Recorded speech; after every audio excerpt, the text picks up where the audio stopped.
Hello everyone, स्वागत है आप सभी का एक और नई वीडियो में। तो आज के इस वीडियो में हम देखेंगे दिल्ली पुलिस कांस्टेबल के लिए जीके जीएस के महत्वपूर्ण प्रश्नोत्तर।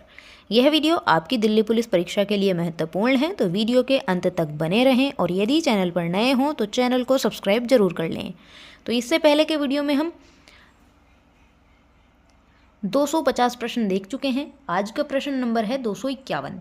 तो प्रश्न है, तृतीय आंग्ल मराठा युद्ध के बाद पेशवा को पेंशन देकर किस स्थान पर भेजा गया था? तो प्रश्न का राइट आंसर है बिठूर पर भेजा गया था।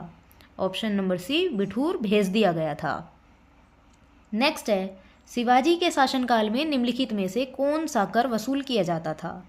शिवाजी के शासनकाल में निम्नलिखित में से कौन सा कर वसूल किया जाता था? तो शिवाजी के शासनकाल में कर वसूला जाता था सरदेशमुखी। Option number B. Option number B, sardeshmukhi.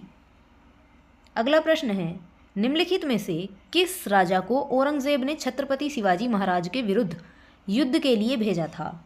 तो प्रश्न का सही जवाब है जयसिंह को भेजा था। Option number D. Option number D, Jai Singh को भेजा था।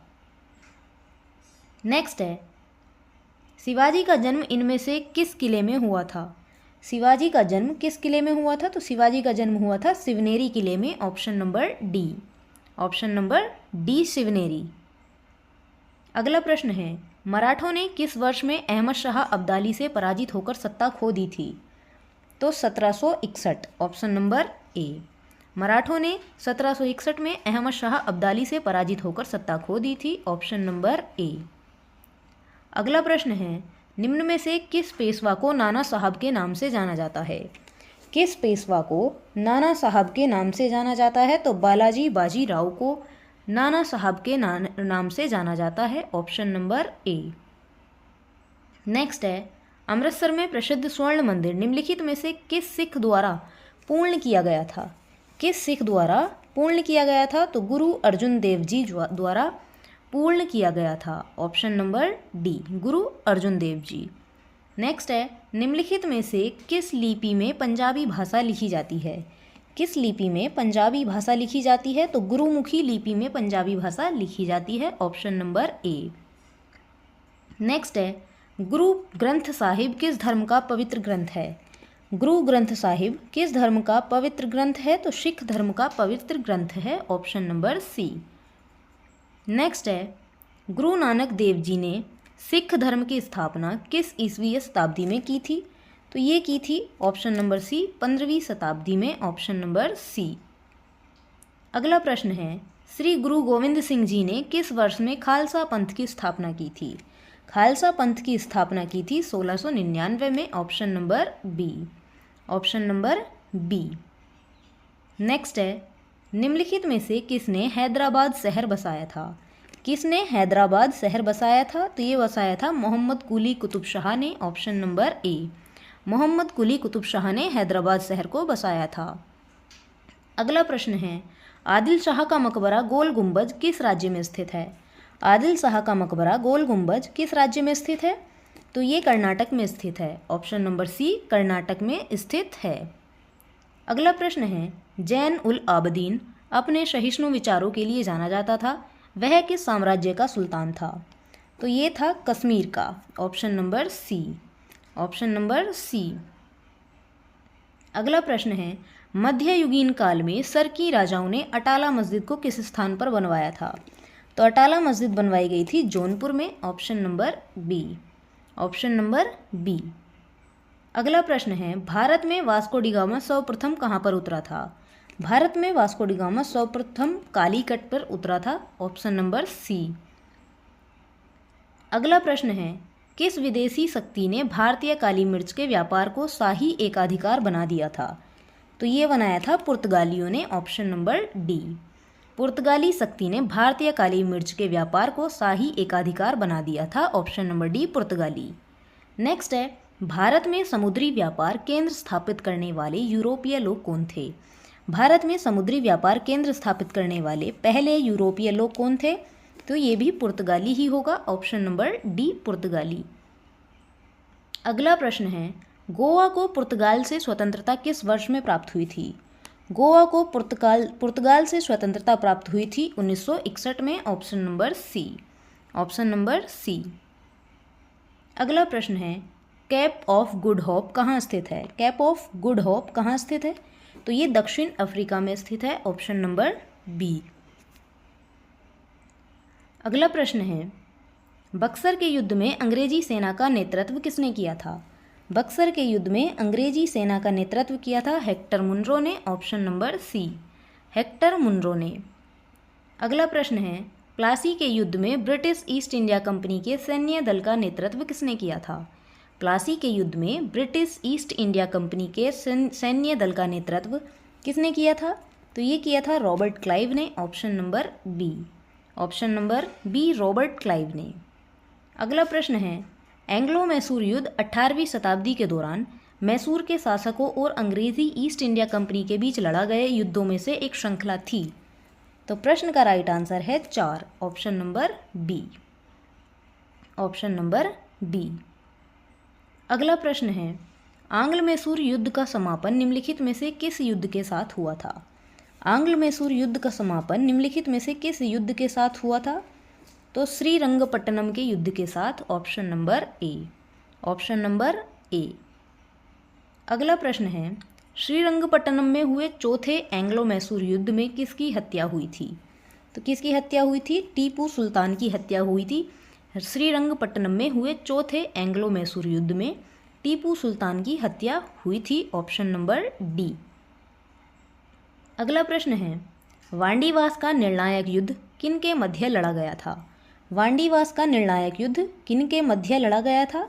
तो अंग्रेज और फ्रांसीसी के मध्य लड़ा गया था वांडीवास का निर्णायक युद्ध। ऑप्शन नंबर ए।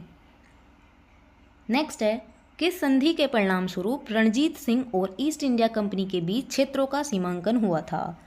तो ये हुआ था अमृतसर संधि के परिणाम स्वरूप। ऑप्शन नंबर ए। ऑप्शन नंबर ए, अमृतसर। अगला प्रश्न है, निम्नलिखित में से किसने 1858 में झांसी के किले की घेराबंदी की थी? किसने 1858 में झांसी के किले की घेराबंदी की थी? तो ये की थी सर ह्यूरोज ने। ऑप्शन नंबर ए, सर ह्यूरोज ने। अगला प्रश्न है, रानी लक्ष्मीबाई का विवाह डैश से हुआ था? रानी लक्ष्मीबाई का विवाह हुआ था महाराजा गंगाधर राव से। ऑप्शन नंबर सी, महाराजा गंगाधर राव से हुआ था रानी लक्ष्मीबाई का विवाह। अगला प्रश्न है, मंगल पांडे ने चर्बी वाले कारतूस का प्रयोग करने से कहाँ मना किया था? तो ये मना किया था बैरकपुर में। Option number C. अगला प्रश्न है, 10 मई 1857 को ब्रिटिश भारत में 1857 का विद्रोह निम्नलिखित में से किस शहर से शुरू हुआ था? तो ये शुरू हुआ था मेरठ से। ऑप्शन नंबर डी, मेरठ से शुरू हुआ था। नेक्स्ट है, किसे भारत की आज़ादी का पहला युद्ध कहा जाता है? भारत की आज़ादी का पहला युद्ध कहा जाता है सिपाही विद्रोह को। ऑप्शन नंबर ए। ऑप्शन नंबर ए। अगला प्रश्न है, किस वर्ष 1857 के विद्रोह के विद्रोहियों का नेतृत्व करने के आरोप में मुकदमा चलाया गया और रंगून निर्वासित किया गया, जहां उनका वर्ष 1862 में निधन हो गया था? तो प्रश्न का राइट आंसर है Bahadur Shah Zafar. Option number B. अगला प्रश्न है, निम्नलिखित में से कौन सा युग्म सुमेलित नहीं है? कौन सा युग्म सुमेलित नहीं है? तो कू का आंदोलन असम, ये सुमेलित नहीं है। Option number C. अगला प्रश्न है, अहोम विद्रोह 1828 का नेतृत्व निम्नलिखित में से किसने किया था? तो ये किया था गोमधर कुंवर ने। ऑप्शन नंबर सी, गोमधर कुंवर। अगला प्रश्न है, वेलोर में सिपाही विद्रोह किस वर्ष हुआ था? तो ये हुआ था 1806 में। ऑप्शन नंबर ए, 1806 में। अगला प्रश्न है, पागलपंथी विद्रोह कहाँ हुआ था? पागलपंथी विद्रोह हुआ था बंगाल में। ऑप्शन नंबर सी, कहाँ हुआ था? बंगाल में। अगला प्रश्न है, सोंग्राम संगमा विद्रोह कहाँ हुआ था? तो ये हुआ था असम में। ऑप्शन नंबर ए, असम में हुआ था। अगला प्रश्न है, किसान सभा आंदोलन किस राज्य में प्रारंभ हुआ था? तो प्रश्न का राइट आंसर होगा Bihar. Option number D, Bihar. अगला प्रश्न है, पाबना किसान विद्रोह निम्न में से किस राज्य में हुआ था? पाबना किसान विद्रोह किस राज्य में हुआ था? तो ये हुआ था पश्चिम बंगाल में। ऑप्शन नंबर बी पश्चिम बंगाल में। अगला प्रश्न है नील विद्रोह निम्न में से किस राज्य में हुआ था? तो ये हुआ था पश्चिम बंगाल में। Option number C. अगला प्रश्न है रंगपुर विद्रोह कब हुआ था? रंगपुर विद्रोह कब हुआ था? तो 1783 में हुआ था। ऑप्शन नंबर सी 1783 में हुआ था। नेक्स्ट है वर्ष 1899 से 1900 के बीच हुए मुंडा विद्रोह के नेता कौन था? तो बिरसा मुंडा थे। ऑप्शन नंबर ए। नेक्स्ट है प्रसिद्ध कृषि आंदोलन तेभागा किस प्रांत में हुआ था? तो ये हुआ था बंगाल प्रांत में। ऑप्शन नंबर ए। नेक्स्ट है एका आंदोलन के नेता कौन थे? एका आंदोलन के नेता थे Madari Pasi. Option number C. Next है गडकरी विद्रोह निम्न में से किस स्थान पर हुआ था? तो ये हुआ था कोल्हापुर में। Option number C. नेक्स्ट है भारतीय राष्ट्रीय कांग्रेस के सत्र की अध्यक्षता करने वाली पहली भारतीय महिला कौन थी? तो ये थी सरोजनी नायडू। ऑप्शन नंबर ए सरोजनी नायडू। वर्ष 1855 से 56 में भारत में हुए संथाल विद्रोह का नेतृत्व किसने किया था? तो सिद्धू और कान्हू ने किया था। ऑप्शन नंबर ए। नेक्स्ट है किस वर्ष में राजा राम मोहन राय ने कलकत्ता में ब्रह्म समाज की स्थापना की थी? तो 1828 में की थी। Option number D. नेक्स्ट है रायबरेली के सैयद अहमद निम्नलिखित में से किस आंदोलन से जुड़े हुए थे? तो ये जुड़े हुए थे वहाबी आंदोलन से। ऑप्शन नंबर सी वहाबी आंदोलन से। नेक्स्ट है हिंदू विधवा पुनर्विवाह अधिनियम निम्नलिखित में से किस वर्ष में पारित किया गया था? 1818 में, 1856 में, 1823 में या फिर 1885 में? प्रश्न का जवाब सभी कमेंट करके बताएं। वीडियो अच्छी लगी हो तो वीडियो पर लाइक शेयर कमेंट जरूर करना और यदि चैनल पर नए हों तो चैनल को सब्सक्राइब जरूर करना।